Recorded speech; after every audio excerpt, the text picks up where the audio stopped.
The crack of dawn was always Marcus's favorite time to head into the woods. Hunting wasn't just a hobby for him. It was tradition. His grandfather had taught him the ways of the forest on those very hills, and Marcus carried the legacy proudly. But the homeowners association didn't see it that way. One crisp Saturday morning, Marcus returned from a successful deer hunt, only to find a bright yellow envelope taped to his cabin door. The HOA had fined him $2,500 for unauthorized hunting within community grounds. He laughed at first, thinking it was a joke after all. His family had hunted here for generations, long before the HOA even existed. But when he confronted them at their next board meeting, the laughter turned to outrage. The HOA president, a stern woman named Linda, crossed her arms and said smugly, "Rules are rules. This is a family-friendly neighborhood, not your personal hunting ground." Marcus raised an eyebrow. "Funny because those woods you're talking about, they don't belong to the HOA. They belong to me." The room fell silent.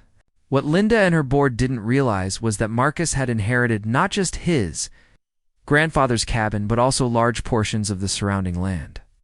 The HOA, blinded by their arrogance, had assumed everything beyond the houses belonged to them. For a moment, Marcus considered letting it slide. But when Linda sneered, "If you don't like it, maybe you should move," he decided it was time to teach them a lesson they'd never forget. The twist within weeks.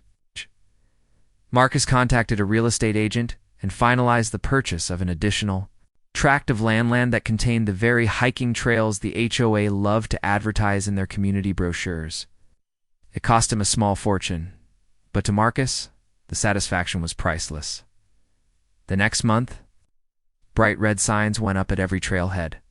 Private property, nitrogen monoxide trespassing violators will be PORSICUTID. The community erupted in outrage. Neighbors complained that their weekend hikes were ruined, that their beloved trails had been stolen. The HOA board called an emergency meeting, demanding Marcus reconsider. He simply held up their fine notice and smiled. "You told me this wasn't my personal hunting ground. Well, now it's not your hiking ground either." Justice served from that day on. The once popular trails grew silent, reclaimed by nature. The HOA had lost its biggest selling point, and Linda's smug authority crumbled. As for Marcus, he continued to hunt on his land without interference, knowing full well he'd turn their petty fine into poetic justice. Sometimes the best revenge isn't loud or violent, it's quiet, permanent, and written in the deeds of the land. This story is just the beginning. There is so much more ahead. Subscribe to the channel to join me on this journey.